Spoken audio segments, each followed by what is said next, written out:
And that's fine. But the other one came and told us, oh, he's a snake. And if you are tough enough, just gather all his things, go and keep him by the riverside, and I'm going to transform him back into the snake so that he can go. At that point in time, the two of us took that decision that we've had enough of other rubbish, and that if that child is a snake because he is suffering, then it means even ourselves we are snakes, and we're not going to do that.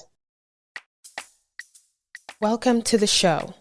I am your host, Anya Fombad, and I spark the heart conversations that challenge questionable cultural and societal norms that threaten the well-being of the African community. And I also share stories about growing up as Africans in Africa and in the diaspora. I strongly believe that normalizing open discussions and sharing experiences, whether good or bad, will not only make you find your voice, but will broaden your sense of purpose and empower others to do the same.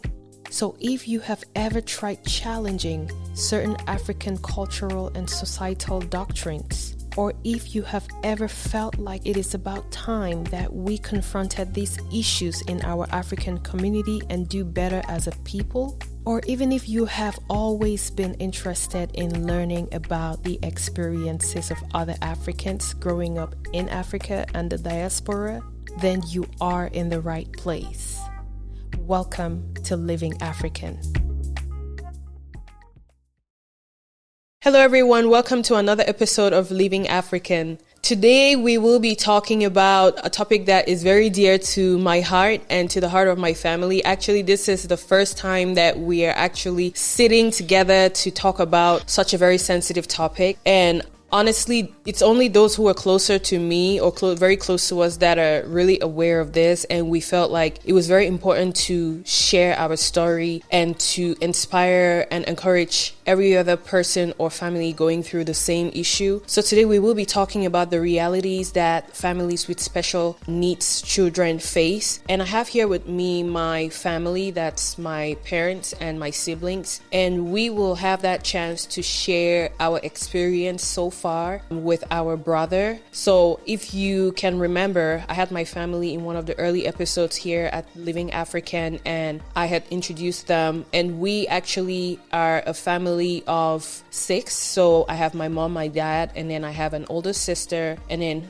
I come in second, and then I have a junior brother, and then I have another brother who actually is a special needs child. So we're going to talk about our experiences growing up with him and how that has impacted us and inspired us to make certain decisions in life, and also encourage other families that are going through a similar situation, and hope that, you know, our message can be passed successfully and you guys can learn a lot from our experiences. So I have my family here with me, mom, dad, Leslie, and Musaga. Welcome to the show. How are you guys doing? Good. Thank you. Great. All right. So we're just going to go straight into the questions. So a brief intro about my brother Bayong. Bayong actually was born. He's the last born to the family. And I think I'll just hand it over to mom and dad for you guys to tell his story, because I don't want to take away from that story. So tell us his birth story and what caused his disability. So I'll go first with you, mom, since you are the one who birthed him.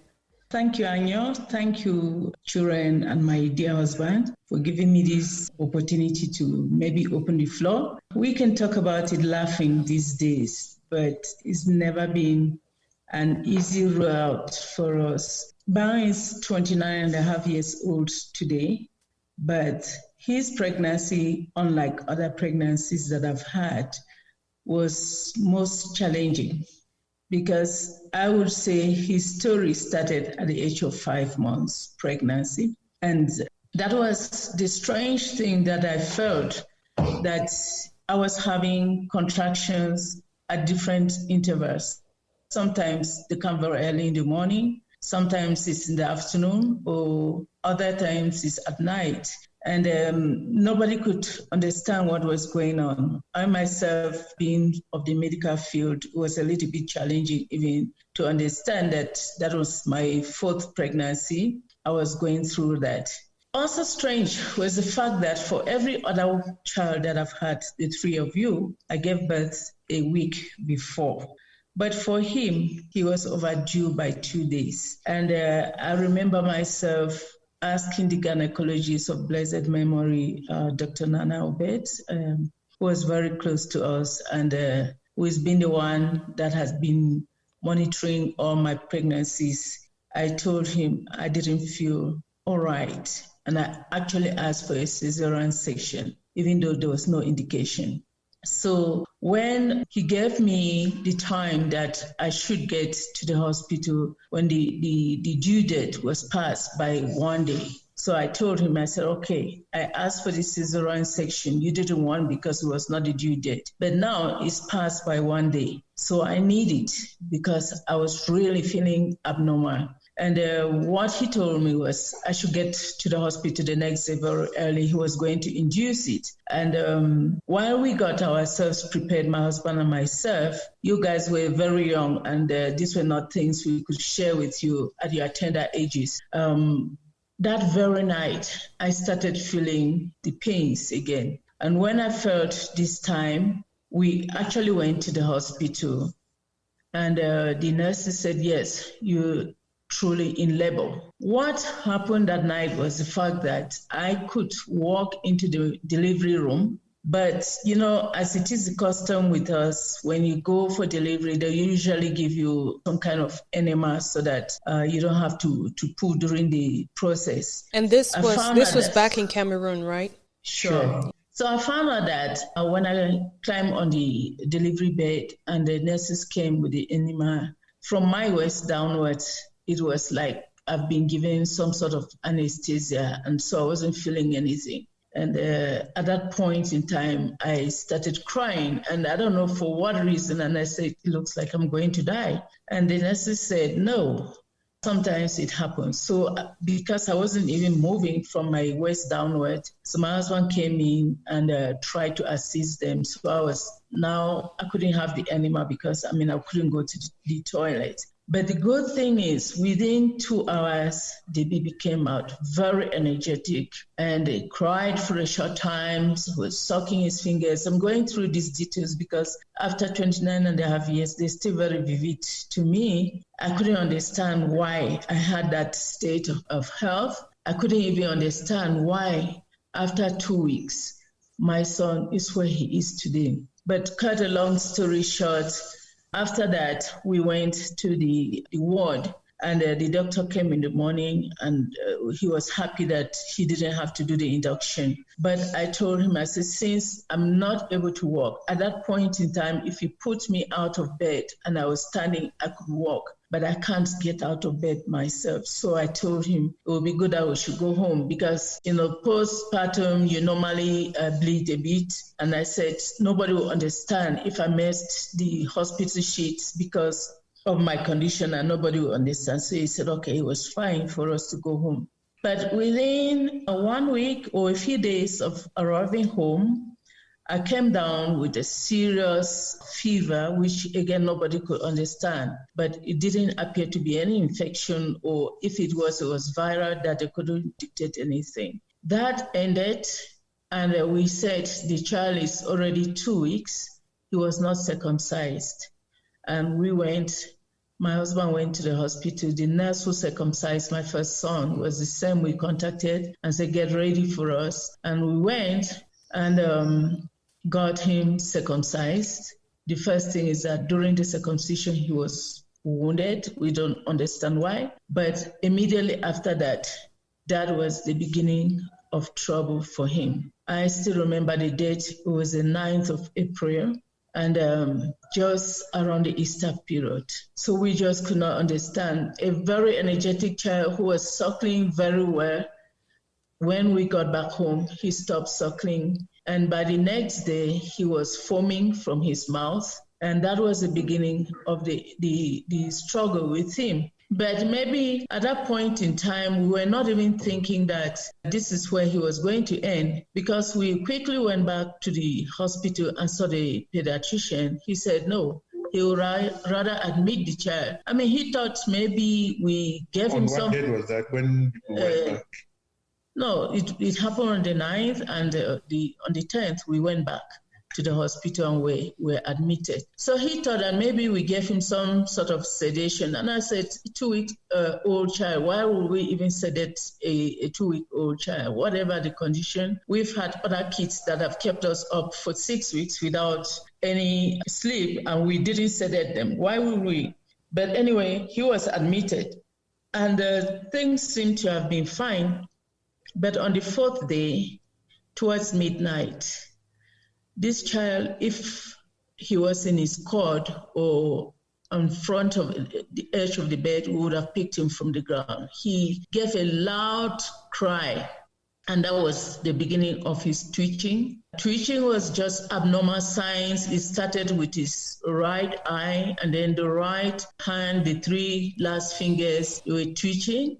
But the funny thing was, it was only me and my husband seeing what was happening. When the doctor comes, sometimes he comes and stays for hours. It would not happen. One time, one of the nurses was able to witness what I was saying. So at that point in time, everybody thought the problem was me. Other colleagues said, no, children at this age, they usually mimic different things, and so just calm down. And I said, no, there's something wrong with my child. And I'm here to tell you people that there's something wrong. You're not witnessing it, I'm seeing it. So when the nurse saw it, she was able to tell the doctor what she saw. But each time we sat by and tried to talk to the doctor, we found out that he could not see the manifestations. Immediately he leaves, our son will start twitching. So it took place, and we were in the hospital for about 3 weeks. We eventually left. We were referred to Yaoundé. Banso, actually. Yes, sorry. We went first to BBH. And there was one Canadian doctor there. She also did an ultrasound of the brain, and they couldn't find anything. And all the medications that he was given, nothing could sedate him, nothing could stop the convulsions. At that point in time, because I went through that period of trying to convince people that something was wrong with him, and every other person was not seeing it. Of course, my husband is not a medical person. Even though he saw it, he also believed, like the other colleagues, that it was temporary and things were going to be normal. So I eventually went into very deep depression at that point, because nobody was seeing my own part of the story. However, to not take so much time, because this is a whole life story, we're talking in 1 hour or a couple of minutes, we eventually found ourselves in the referral hospital in Yaoundé. After we left Banso, we went to Douala. Yeah. Had consultations in Douala. From Douala, we went to Yaoundé General Hospital. From the General Hospital, we then went to the Central Hospital. Yeah. And after that, we came back home. And at each point in time, no anticonvulsant medication could really control the seizures. Yeah. Yes. And as time went on, we found out that our son could not even sit up. He could not even hold his neck.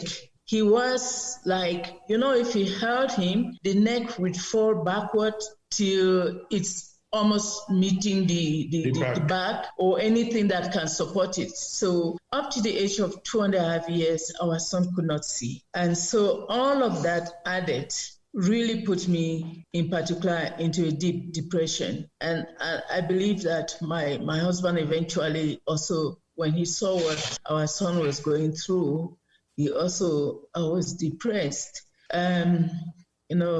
It becomes so emotional, and he's crying, but I hope I can hold my tears to continue talking. And so now at this point in time, the attention was diverted.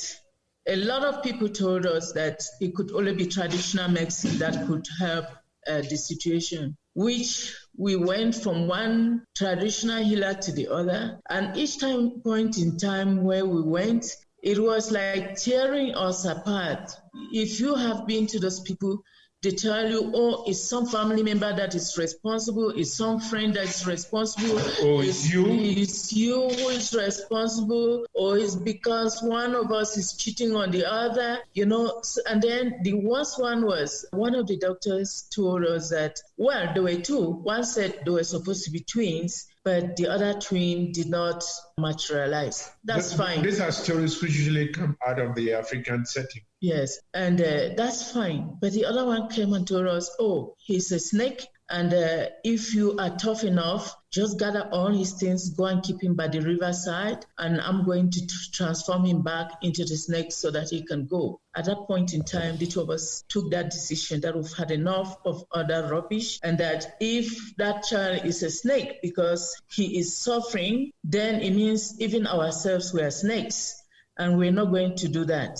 And so we stopped any further interference in our lives. We took a decision that nobody, whosoever, we never really went out to look for these traditional healers. They were friends who were suggesting to us, plus family members, and who thought that we were being stubborn and we didn't want to help our child. But each time we came back from there, we had something that was either going to depress us or was going to make us start fighting. But thank God that I've always believed that our relationship was not just a street relationship. It was a relationship out of love, was a relationship out of conviction. Otherwise, we would not be sitting around this table today talking with you guys. We would have been talking from different homes and different environments. And so when we took that decision that we're no longer going to listen to some of them. I know the last set of native doctors that were brought to our home were brought by my late uncle, Faisal. And when we saw them, I was actually outside the house doing some laundry. So when we saw them coming, and I told him in the dialect, I said, please, those people are not going to enter our house. We've made up our mind. We don't welcome them. And I called your dad, who was in the house. I said, please come and help them from, where we were living in I the just had to drop them. Yes. And he can tell you the rest of the story, what they said in the car. Unfortunately, they were talking in the Banso language that I understand. And they were saying that they knew that this journey would not be a very successful one. So I took them, went and dropped them and gave them transport to go back. And we said we were not entertaining, but people continuously harassed us that, look, we should do this. And that's how we ended. From then, we never listened to any persons again. But then it turned another phase because we started going to prayer houses. And I'm sure that you people can remember that for almost 3 months, I was not staying at home. And this again was conviction. And I remember that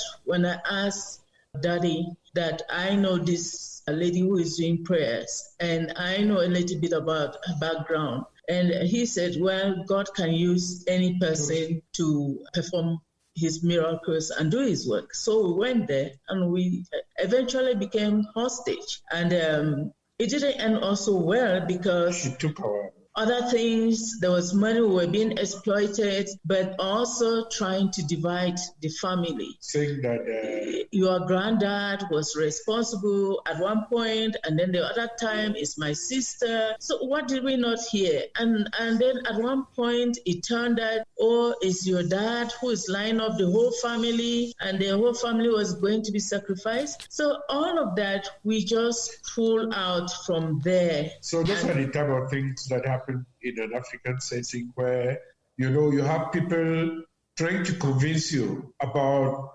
things that you don't believe in, because we never really believe, but people will come and talk and we say, okay, let's go and try. And we go, and it's always a very serious failure on their part. And the people tell them different things and we don't want to hear. So that's what happens in an African setting, that people have to really get out of it. Yeah. And I'm sure that all of you are shocked to even listen to us talk, because we've never really talked about it. And yes, we eventually left from there. But, back in Cameroon, unlike other African countries, you really don't have counseling centers, which we very much needed. So we were abandoned to ourselves with our problem. But somehow God still looks for ways to provide help. And you've always heard us talk about Park and Go, Park and Go. That is the channel through which God gave us some spiritual counseling to help us to come out of that depression. I remember sometimes you guys were the ones say, oh, mommy, you're going to work, you've not combed your hair. It was just as bad as that through the days of my depression that it didn't even bother me that I should dress or to put any makeup or anything on my body, let alone to even remember that I've not combed my hair. But we still had to make the family move. And so this is how the story went. And Park Go and his team, they came. Sometimes they would sleep with us. They would be doing night prayers. They would take us to church and organize evening prayers where the whole church is praying. And then eventually, we also went to the Emmanuel Sisters in Bafut. If you remember, Jabi and Ma, you were fond of late Sister Jane. It was because of Yes, it was because of Bayong that we found ourselves in Emmanuel Sisters, and you eventually met them. So during the holidays, they were very helpful. They took you guys, the girls, to try to relieve us of the issues that we were going through. Having 3 children to take care of who were very young and a very sick one. And then, of course, there were other family members. But that kind of built us up, and eventually I came around. And just want to pause here to say that your dad has been a very wonderful husband to me, because he started another set of counseling on me, which he might not have noticed, but every woman had something to do to distract me, either work-wise or, something that I would come out of the house. He would just go ahead and register me. And that's how, if you notice, we had an NGO called Cameroon Medical Women Association. It was thanks to him. He just paid my transport and said, you go join that group. I didn't even know anybody. All I did was that he gave me an address in Limbe where the group was meeting and said he has paid for my subscription and everything. So he started trying to push me out, and eventually all of those things, with the fact that I was too busy with the advent of HIV/AIDS and talking to the people, he was helping me to write projects so that I had funding to go about talking to people. That kind of made me forget the challenges that we're having at home with Bayong. That was the only child that could not even suckle at my breast, because each time he tried to, he went into crisis. And so it was very painful. It was like he's going to cut my nipple. And so eventually he never really had that opportunity to be there. All right. Well, thank you so much, Mom and Dad, for that story. I mean, I know, Mom, we've had a couple of conversations in the past, so I'm pretty familiar with some of the things that you said. But I'm very sure that Ma, Leslie, and Musaga probably have not heard a lot of the things that you guys said. I don't know, Dad, if you wanted to add anything else to what we're talking about before we move on. I just said that we had a lot to do, particularly with the influence from the public. You see, that they were always sympathizing with us and wanting us to try to solve the problem that we never really solved by taking us all around to the traditional people, as Mom said, but we never believed in them, and they tried to convince us. Then, of course, we had a tour of almost all the hospitals in Cameroon that they never solved our problem. At the end, we just decided to come back home. Right. And that's where we were. Yeah. I mean, I can only imagine what you guys went through. I mean, it's every parent's joy to bring in a new life into the world, and I can imagine the joy that you guys had bringing in Bayong into the world, because he was obviously a blessing. And like you said, he was born very okay, very energetic, and all of this happened actually, about 2 weeks. He was born in March, actually, so this happened like April, almost mid-April, after he was born and after he was circumcised. So I can only imagine the confusion and the devastation that you both went through as a parent. I believe it's every parent's nightmare to see their child suffer and go through everything. I can only imagine how helpless you guys were. And there are a few things that you guys said that just reminded me of this. There's this page on Facebook, The Land of Hope, that I follow. And it's this lady who actually, well, she and her husband, they live in Nigeria. They live in a rural area in Nigeria, and they built this very big campus called Land of Hope, where they rescue children, because in that area it's very common for parents who have their kids, and let's say they start having financial hardship after having that child, or someone in the family is sick, or if the child is sick and stuff like that, they actually they have this very intense superstitious beliefs that the child is a witch or a wizard and is the cause of their, financial demise or whatever issue they're going through. So they actually send the children away, or they try to kill the children, and the children run away from the house and they're left in the street. Some of them are very, very hungry, and some of them even die. They have severe infections. So this woman and this lady, her husband and her team, they go and save these children, and it just reminded me of that when you said that you guys were taken to herbalist or traditional doctor who was telling you guys that Bayong is a snake and you should go keep him somewhere and he's going to turn him into a snake or something like that. God knows that if you guys were not as educated, I don't even know what would have happened to him. I don't even think he would have been alive today, because I mean, you guys are both doctors, PhDs, and doctor of medicine, and you guys have the highest level of education, but just out of desperation to see your child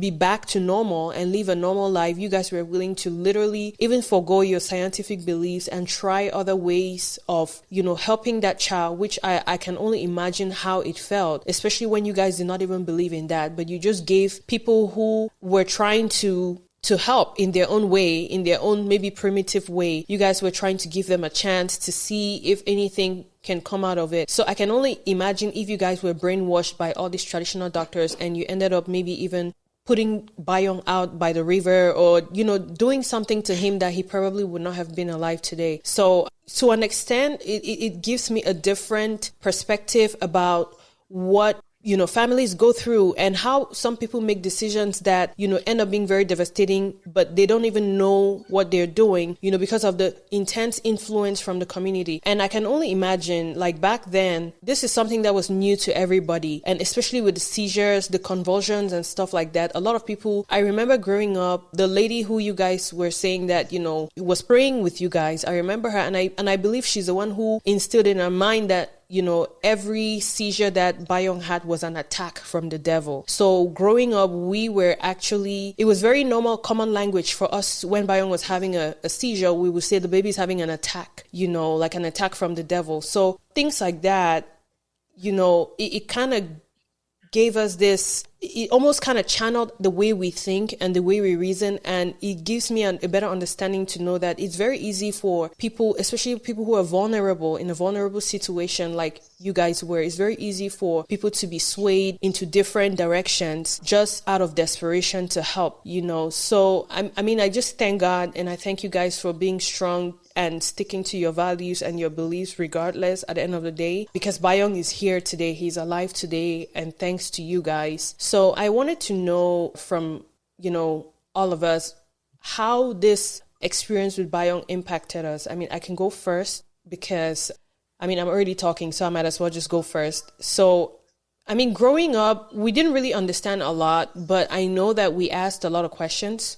Especially me, who always was very inquisitive. I asked a lot of questions. I was always asking why Bayong could not play with us. I was always asking why he was having an attack, as we called it when we were growing up. I was always, it was so hard for me to understand why he wasn't traveling with us, taking trips with us, going on holidays with us, and I feel like for me and Leslie, we had to grow up really fast, especially because we had to learn at a very early age how to take care of him, how to nurture him and stuff like that. So we were not few people in the house. We were always a lot of us in the house. So there was always much help, but it was always a joy when we saw him, even make a little progress, like sit up by himself, or like just even play with us. Like we really wanted to play with him, and it was hard for us to really understand. So, I mean, in our childhood, those are the questions that I have, and I believe we would address, other issues and experiences that we had, growing up with him. But for me personally, it was always so hard for me to talk about to my friends and explain to my friends because I did not understand myself, So it was just a topic that I really did not like to talk about. So I'll give the floor to Ma or Leslie to talk about it. I must say, like most of the things Mom and Dad mentioned were a bit new to me. I did know that he had a problem from the age of 2 weeks. Not to say that we really knew the details of how it commenced, but we did all notice the paraplegia, or should I say weakness on one side of his body. However, growing up, for me, like thinking back, I vividly remember how our parents went through like a whole lot of medical checkup, like through the entire Cameroon. Some of the stories they mentioned, I remember things like even mad people coming to, well, when I say mad people, schizophrenics who roam the streets in Cameroon. Some of them will come and even give input and say things about him. And yeah, I certainly remember literally staying at this lady's house, or should I say a church, where we used to pray for him. And well, it turns out she wasn't even a follower of Christ, so to say. But in terms of how I was affected by all of this, it was quite hard to not get him involved in a lot of things that we used to do, like Javi said. For me, I always just later on going through med school, especially when I teach neurology, I always try to find out what really could have been the problem. So going through my neurology lectures, I just always came back to Mom, asking her so many questions about what happened to him, because trying to understand whether, he had a hypoxic brain injury at birth or something that led him to have all the seizures or whatever. So it was a bit difficult. We kept trying to put a diagnosis to what was going on with him, but he just never fit in any of them in terms of diagnosis per se. And it's been quite challenging, but like Anya said, we're just grateful to God for where he is currently. And every day is different, but we just keep trusting God for the best for him. Well, thank you very much for that, Leslie. Saga, what do you have to add? Yeah, like I was going to say, I mean, you guys already captured a lot of the things that I personally felt as well. But for me, it was just growing up, and even till this day, that being my only brother, I always felt that void, It was hard in a way that I couldn't quite understand. And like Ma said, it's different on different days. But it was just always that hope that, one day he'll be able to just even say a word back or play with me, or me wondering what life would have been like if things were different for his health. But a lot of the times too, especially as I grow up, it's also, sorry. This is a hard thing for me to talk about. There's also that feeling of guilt, because that could have been me. And I feel like I get to experience all of these things that he never got the opportunity. And it's tough thinking about it and being helpless. But at the same time, I'm grateful for the family that he was born into, and the parents that we had, and the strength that you guys had. So, yeah.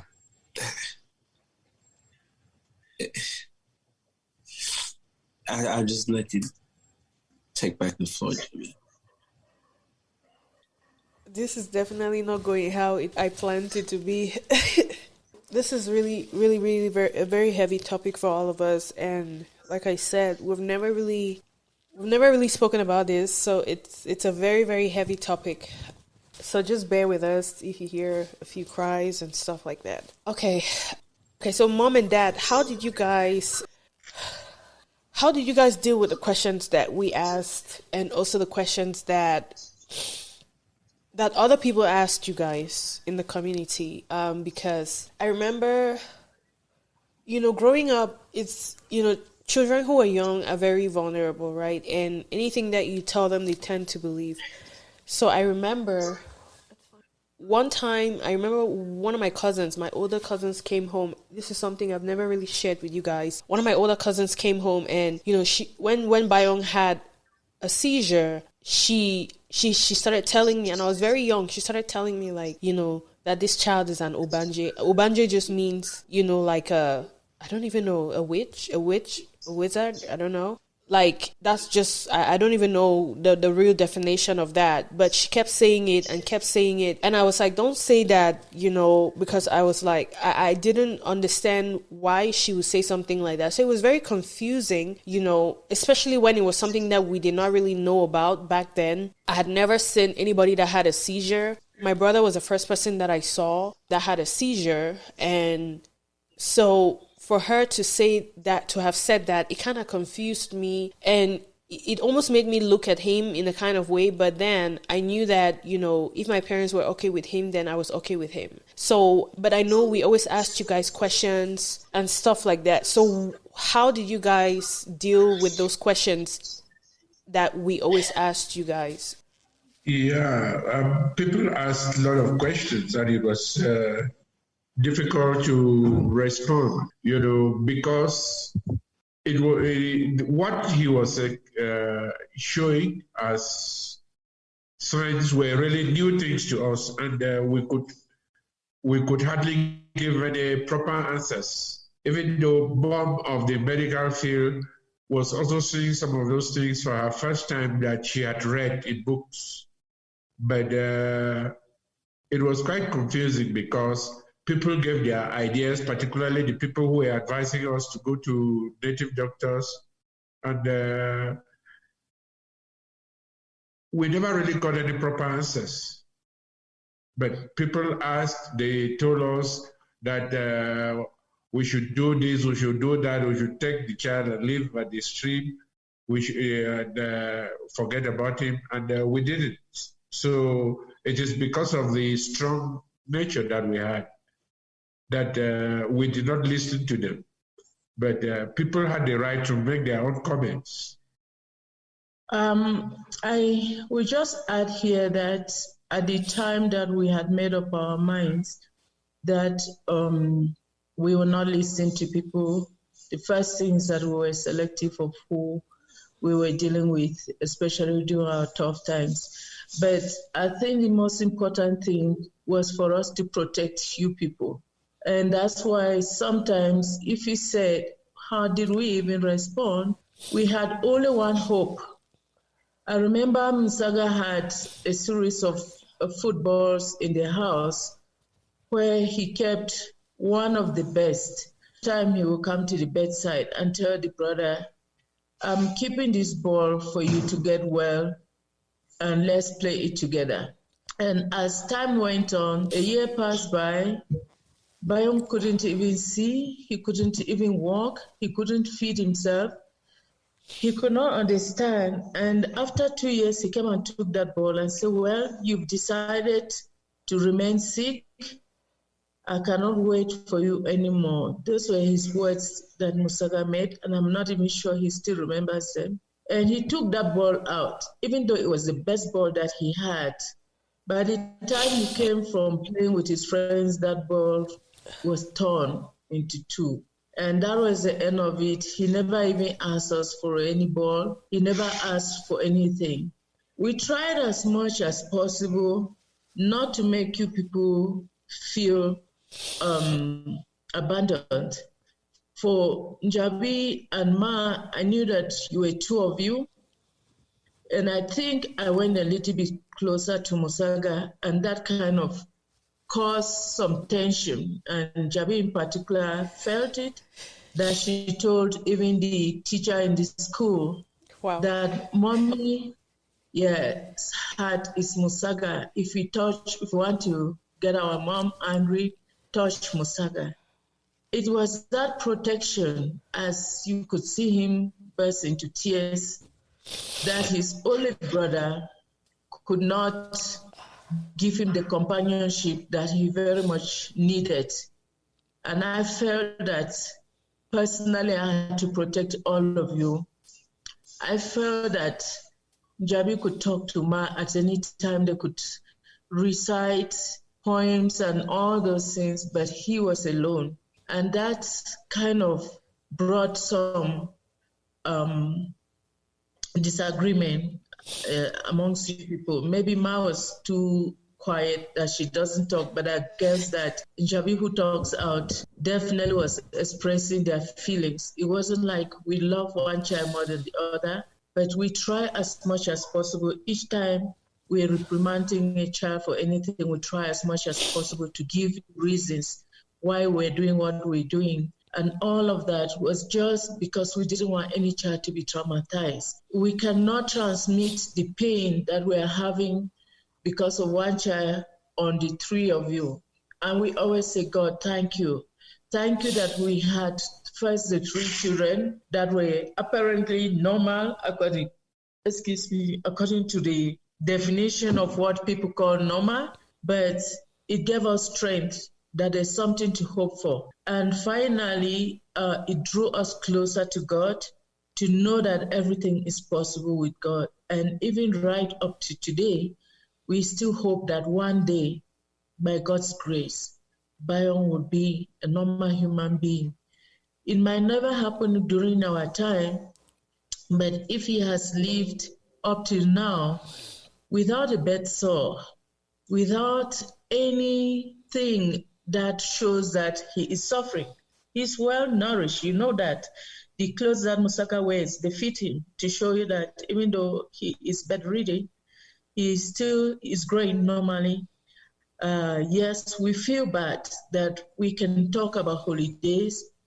We've not taken him. The only reason is if we took him, it was not a problem taking him, but all the amusement that you people were coming, like when you came to join me in Sierra Leone, was for a holiday and we're going to the beach. We couldn't take him to the beach. We will not leave him in the house. Somebody will have to sacrifice to stay in the house. And it was a short time that we wanted you people to experience. That was even your first trip out of the country where you knew that you could travel. So we didn't have to put you through that stress. And we were in a foreign land. You cannot entrust him into the hands of anybody. It also went the same that both of you, I think the only person who joined me in Burundi was Ma. But when all of you were coming here, you were coming at different stages. And eventually, it even took me a lot of counseling here to be able to accept that he will be able to travel. And the surprise that we had when we traveled with him was that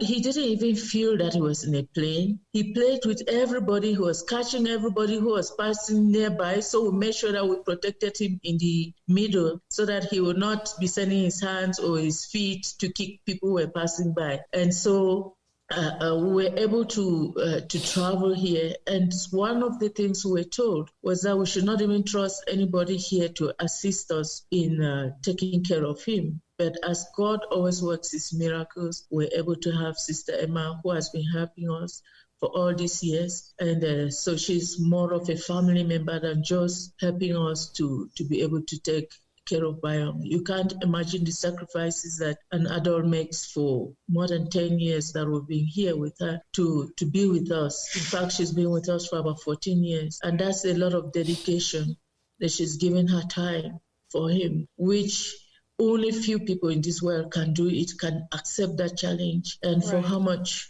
there's no price for that. And so we might have been dodging in the questions that you used to ask us, but it was more of protecting you people to live a normal life in the heart of all our struggles. We were avoiding you knowing how depressed we are. We're avoiding you knowing when we had some of those tough, heated conversations after people have come and said all sort of things to try to tear us apart. But sometimes we just go into our rooms and lock up the door and we'll be talking there. But still, that didn't go well all the time, because I can remember Ma telling me one time, he said, Mommy, why are you people always quarreling? I said, we are not quarreling. Then she said, you think when you go into your room and you're talking, we don't hear? We come and stand at the door and we are listening. And so that again made us aware that your well-being, your upbringing, we have to be double careful, no matter how much we were angry because of what somebody said.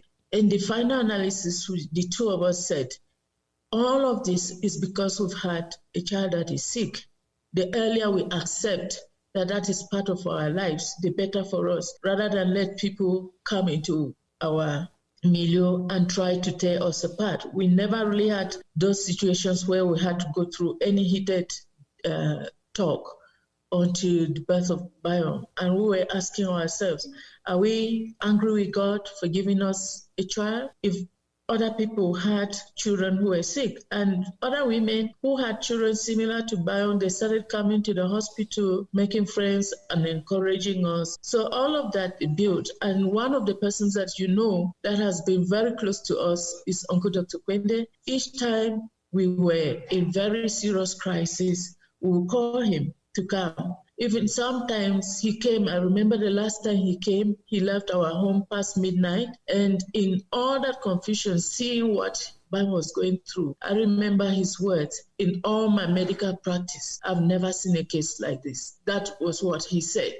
And he left our home. He had an accident just driving into the main road at my age. He was so much absorbed with Bayong's condition, what he was going through, that he did not see the oncoming vehicle and he bashed into that car. He spent some monies, but it wasn't about the money.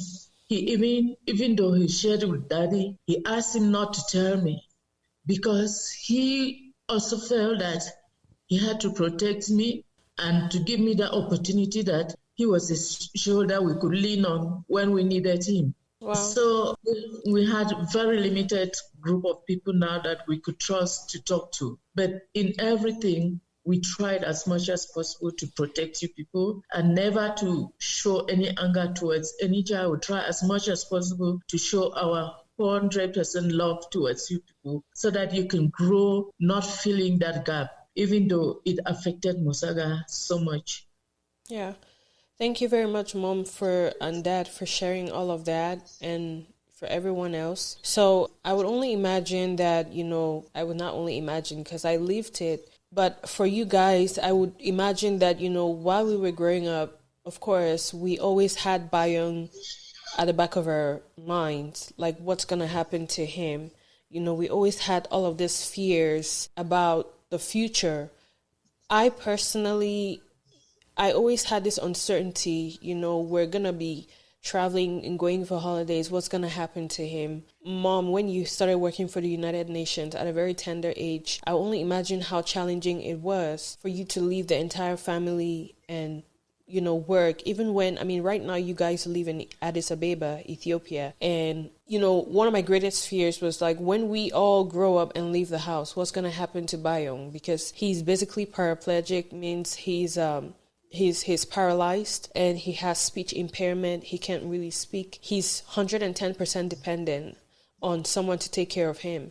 So, I just wanted us to talk about our fears that we had because, at the end of the day, I have just realized that, it's all about just taking it one day at a time. But growing up as a kid, even to our adulthood, it's always been one uncertain situation after the other. And, things have worked out somehow, but we still have this uncertainty for what the future holds, even till now, especially as you guys are getting old and we're basically taking over, So for me, growing up, my greatest fear was just, when we were away from him, or, well, first of all, I always wondered when the seizures would stop, especially when I wasn't like scientifically educated enough to really understand what was going on with him. But I still had that hope that he was going to be fine one day. And then when I left Cameroon and he was there, and especially when mom left and then we left for school, my greatest fear was like, how is he being taken care of? Whenever we went for holidays, whenever we traveled out of the country when we were younger,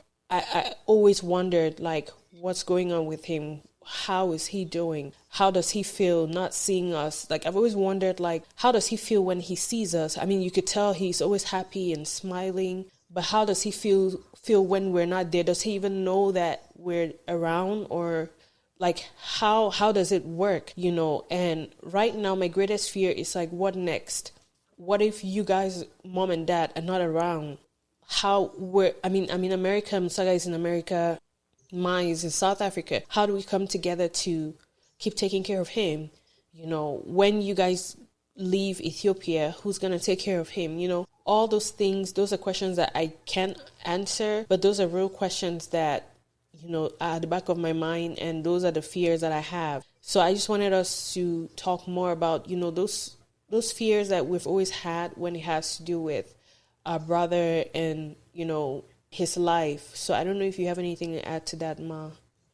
So like you mentioned, there's always the uncertainty about like what to expect, especially when he like goes through periods of where he just has a series of seizures which are uncontrollable. So like it's just been hard. Like during those moments, it's been hard, but you just find yourself praying even harder, just hoping for some kind of a miracle. And then other times you just like maybe, it'll be better if, like, I don't know what to say, but like sometimes you can't help but feel that he's just suffering too much, and you mostly just pray, but I don't know, it's just been difficult and a bit rocky, because one minute you think he's fine, then the next minute he's back to a stage where you really don't know what's going to happen, especially when you start hearing things like other kids who grew up as old as he was, like the one kid that we knew who had the same condition like him. Like when you start hearing of them passing on, you just wonder like what's gonna happen to him. And in as much as sometimes you feel the guilt that we just prolonging his pain, and you can't help but feel the void that you feel like he wasn't there. So it's just a difficult time, and irrespective of what he goes through, we just keep hoping for the best. Okay. Thank you very much for that, Ma. I don't know if you had anything to say about that, like the fears that you experienced, Musaga. It's the same fears that you've highlighted, Jabi, just what's next? What if mom and dad are not there? And this get magnified every time mom and dad have to travel and leave Bayong behind. There was one time where they were away and I think Bayong poked his eye. So that was really a scare, that fear of understanding how much intricate care he needs, someone that truly understands how important it is for him to take his medicine on time and in a certain condition and give him a certain type of care. And so it's always trying to balance how we can continue providing him that support. And mom and dad they make it look easy, but none of us have really ever had to handle all of that on our own. And that's that uncertainty on, okay, if they're not here today, how would things look like? And yeah, that's the biggest question that always lingers in my mind. Oh, thank you for that. Mom and Dad, what do you guys have to add about that? I think the principles of life that we've taught you people is that no matter the situation, the family stays together. For you, the girls, we're proud that you've already settled down, and we pray that your homes will be welcoming. For you, Musaga, we pray that you get a partner who will not be there just for you, but will be there for the family. We're talking about Bayong. We don't even know how many years we will live on Earth and under what conditions. But you people have seen that it's not just Bayong. There's also my mom, who is here, who is blind. She wasn't blind, you know her very well. She was a very energetic woman, self-reliant, but for the past 7 years, she is being on us for everything because she lost her sight.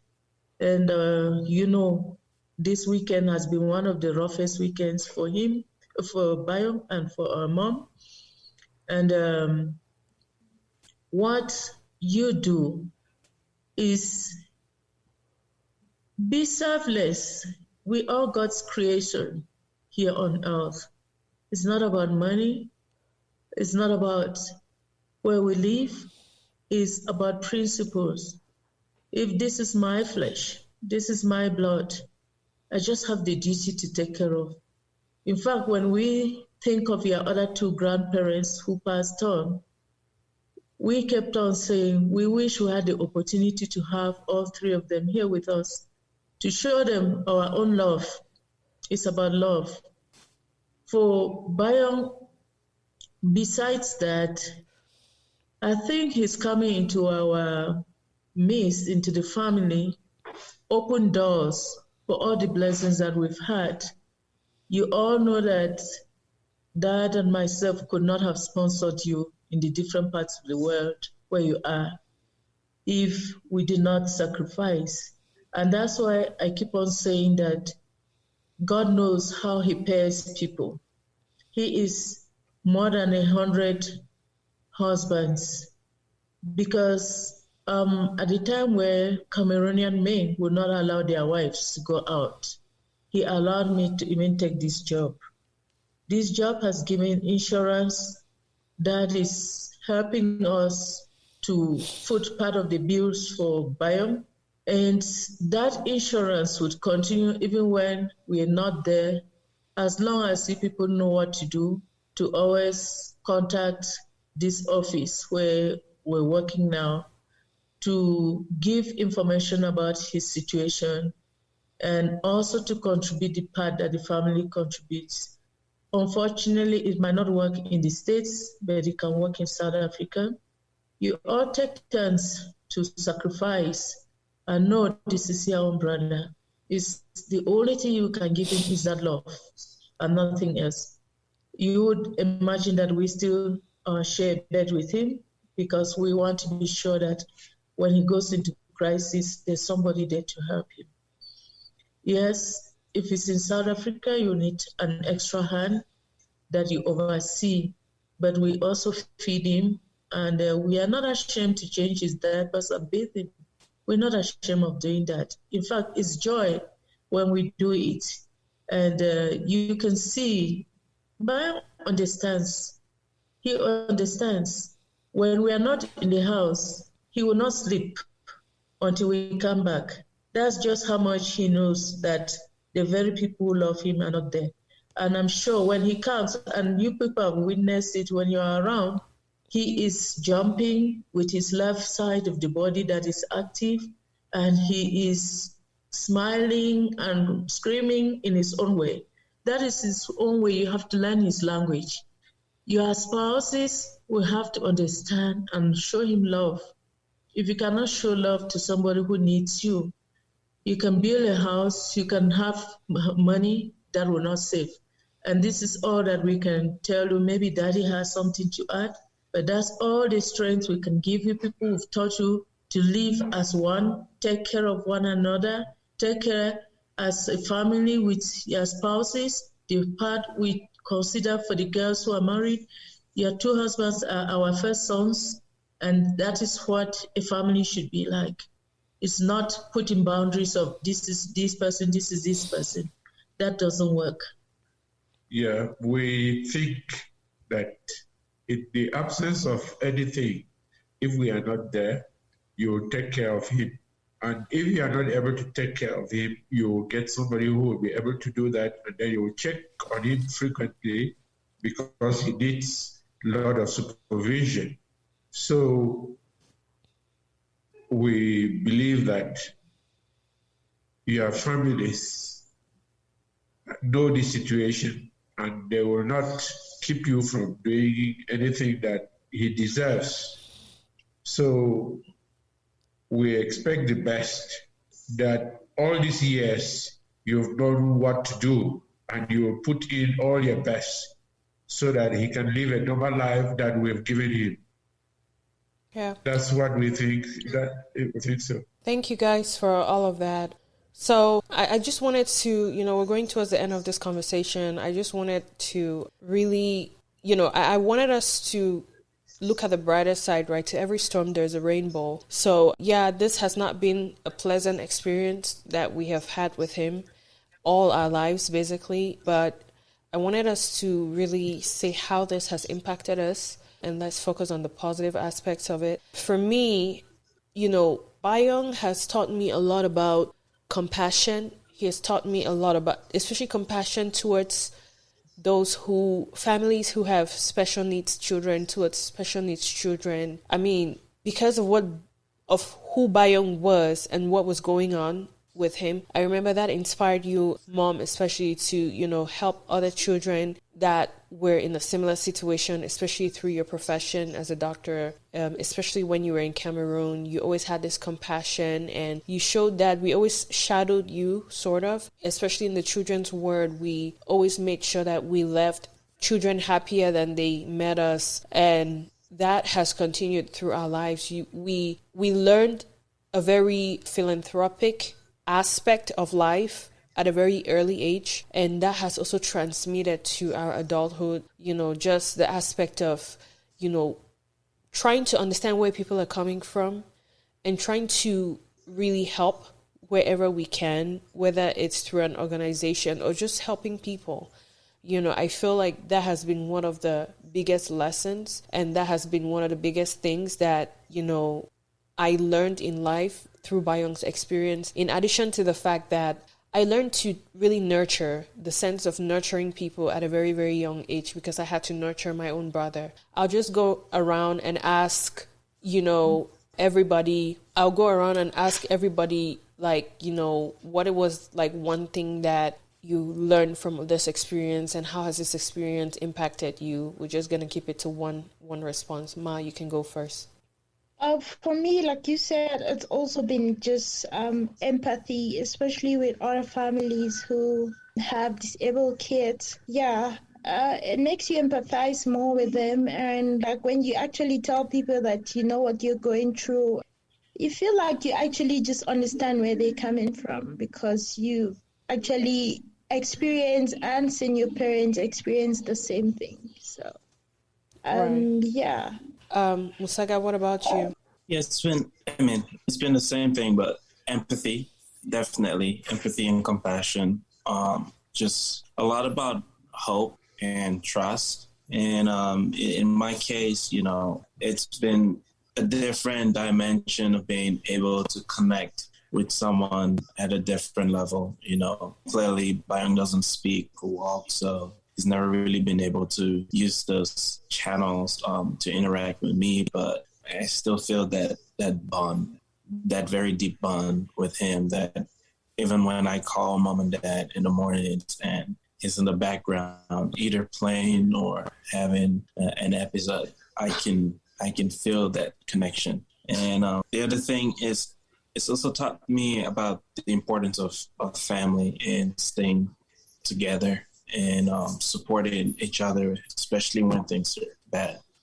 Just watching how Mom and Dad have been able to handle the family, and on top of all the issues that they've had to deal with concerning Bayong. They've still been able to extend that hand of kindness and support to the extended family. And just looking from the outside, a lot of people think it's easy or can't really explain personally how they do it, because this is a lot to handle within, and most people would immediately focus on that immediate responsibility they have. But that kindness to still be able to not just look out for your immediate family, but still show concern for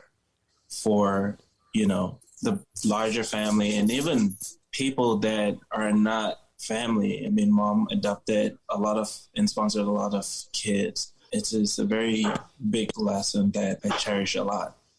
And the last thing is just being grateful, as bad as the circumstances are, and as much as they would be beyond our control, I still always think back to the fact that with all of that, we're still able to take care of Bayong in a way that he has a decent life. And it always goes through my mind, what if Mom and Dad didn't have the opportunities they have to be able to provide for us like they've been able to? What will his life be like in those circumstances? And so that makes me very grateful for where we are and what we're able to do. The fact that we're able to, find and have someone take care of him and give him, as much care as we can offer, makes me very grateful, because there's a lot of families that probably don't even have kids with this much of an impairment, but the means to show them that care or even dedicate the time that those kids need. It's a challenge for a lot of people. So I'm extremely grateful for you and Dad, Mom, and for all the opportunity that you guys have been able to show us and our brother. Thank you very much for that. Mom and Dad, what do you guys have to say about how Bayong's story has impacted you? It changed our life completely. And I think we are better people as we can adjust to any condition in life. Because some of our friends, I remember once when one of our friends was doing his sports and he came and reached our house. And when he saw him, he said, "You people can even smile." He was surprised. But we said, that is life, and we have accepted what life can bring to any person. Because most people would not accept that type of a condition, but we did. And we are still going on strong. We will encourage any other person to emulate our example. On my part, I think the idea to take care of the needy in our community is still very strong in me. And that I've always said, if anybody was to honor my body when it lies in state, is to make sure that you sponsor maybe one orphan, one person that needs help. It could be a disabled child, it could be an orphan, but do it to anybody that needs help and that is not related to the family. I think that desire to give back, to appreciate God, that He tells us that He gives us the work, but He also gives us the means. And I think that it's because He gave us Bayong that He opened the doors to where we are. And all of us have benefited from it. And the Bayong that we're talking about is benefited, because how many children or even adults who have every other sense intact have traveled? Bayong can travel to any part of the world that he wants. We are the ones who are limiting it because we want to have our own time. But he can travel, and he has proved it that he can travel. And so we can only say it's not a situation of pity.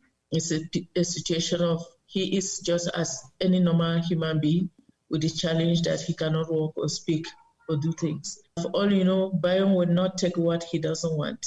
So he has a feeling, he knows what he wants, and he will accept it. Right. Thank you. Thank you very much. Now, my next question, which is basically one of the last questions I have, is directed to mom and dad. What will you tell other parents about, other parents who are actually going through the same issues? So other parents and other families as well who have children with special needs. Personally, the Bible is our strength. Know God and hang in there. Do not consider your situation as unfortunate or as a curse. We don't know why, but accept it and accept it wholeheartedly and work towards it. And the benefits are great. We have seen it in our lives. The benefits are great. That I will also say, anybody who finds himself in that type of a situation should just say, thank you, Lord, for what I have. And that God never forgets any person. That if he gives you a burden, he will give you a way to solve it. So if we can accept anything that we have wholeheartedly, then it will be good for us. And it will be good for anybody in that type of a situation, not to go around caring for sympathy or that type of thing, but to say, I will do my awful best with what I have. Thank you. Thank you. So I know everything based on our story, everything that we have been through, it's very obvious that a lot of our listeners could realize that we went through a lot, especially when it had to do with the outlook from the outside, from those in the community. So I just want us to end by passing a message to the members of especially the African community, because I feel like it's very important for us to be sensitive about certain things and certain experiences that people go through, especially when you cannot understand, because I know a lot of these things that happened at a time when it was very new to everybody. Everybody was giving opinions, everybody was giving criticism and all of that. So I want us to just end this conversation by giving advice to members of our community, that's the African community, on how to be more sensitive towards patients and families actually who have special needs children. So my own advice is just that, again, and this is something that I say in almost every episode, we have to learn how to be more sensitive to other people's experiences that are different from ours, because you never really know what people are going through. I mean,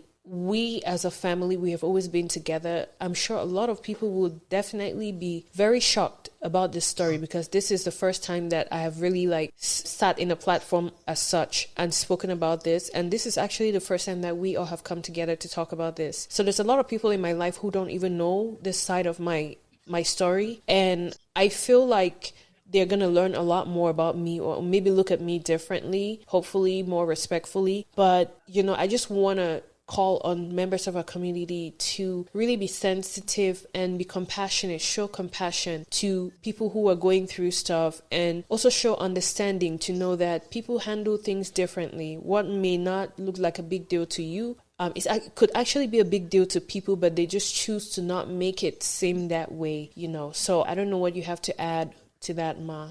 Yeah, like you said, people must be more compassionate and not just always, sometimes you trying to actually help somebody, you end up actually not helping them, just as we might have learned from what mom and dad went through with Bayong through the years, going to places where they didn't really believe.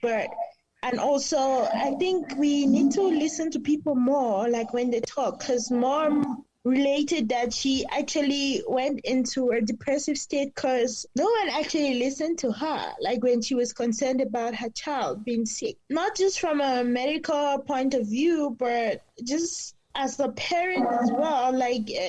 Everyone, you always just fear, you fear whether you and wish for your kids to be okay and normal, but that said, God doesn't give you more than you can handle, and we must just embrace the situation. Sometimes it might be difficult for other people to accept it, but I think God never fails us. He'll always give us a way out and just sustain us. And whoever might find themselves in the same situation or even worse, they mustn't give up, or they mustn't let it bring them back in life, because if there's one thing I found like mom and dad, they didn't let this, like mom might have let it impact her negatively at the beginning, like give her a hold down, so to say, in her progress, especially like career wise. Like she said it a few times, but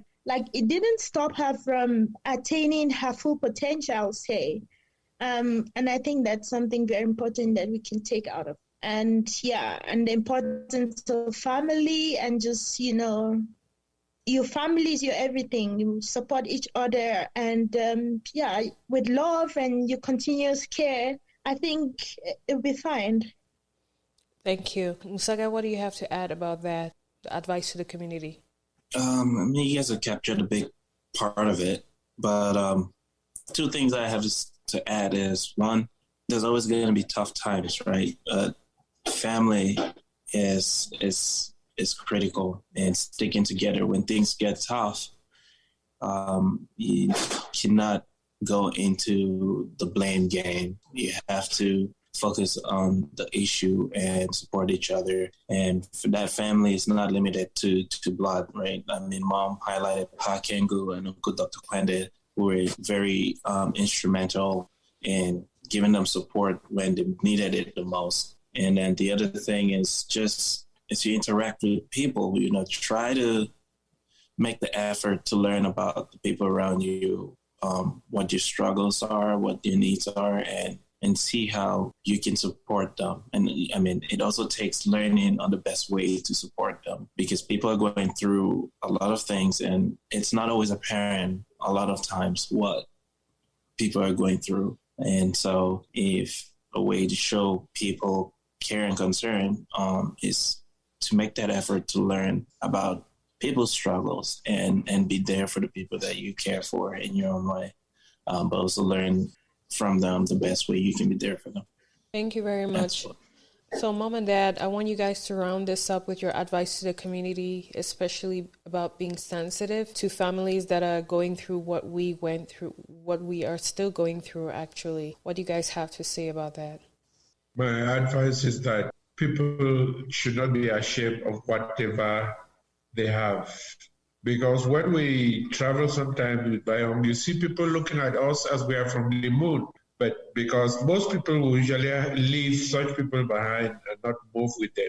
But I think they should be proud of what they have. And in some places, people have this type of children, they will just go and lock them up or do that type of thing. But I would advise anybody that they should be proud of what they have, give them the best conditions, and who knows, God will also give them a blessing. They should not think that it is a curse. They should think that it is what they deserve, and what they have, they should improve on it. And make all they should be proud and make all the good use, display what they have. And I think that is something that people should not forget. Thank you. Mommy, what do you have to say? If Bayong was the only child that I had, I would still love him as my child. I'll be a proud mother. I would tell anybody I've passed the test of motherhood.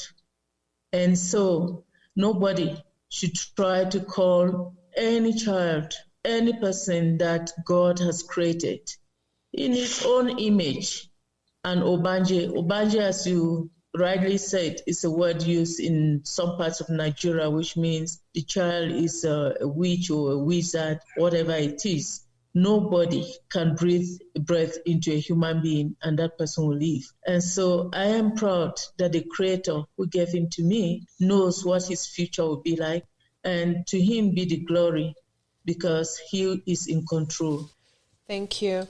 So I want to take this opportunity to thank you guys, thank all of you guys for this very, very tough but necessary conversation. I don't think I've ever seen any of us being this vulnerable, and I feel like that's the whole point about having such conversations, like coming together and opening up.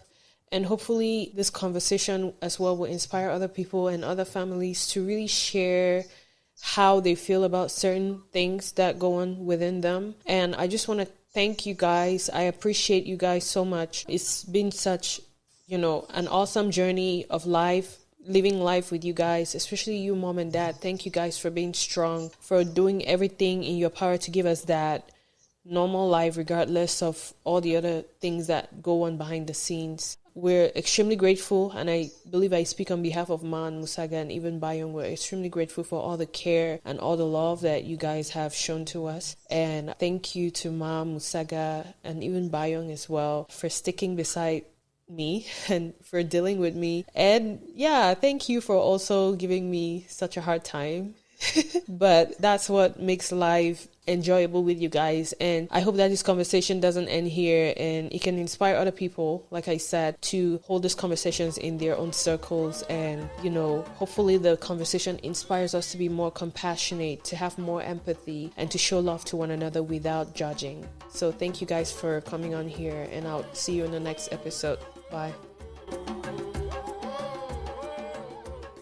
That's it for today. Thank you for listening to our show. If you want to participate in the show or find out more helpful resources, then visit www.livingafricanpodcast.com for more information, or email us at hello@livingafricanpodcast.com. Also, don't forget to connect with us on all social media platforms at Living African Podcast. You can also connect with Anyo directly on Facebook or Instagram at Anyo Farmbard. Thanks again for listening, and let's not forget to be more understanding and nicer to one another.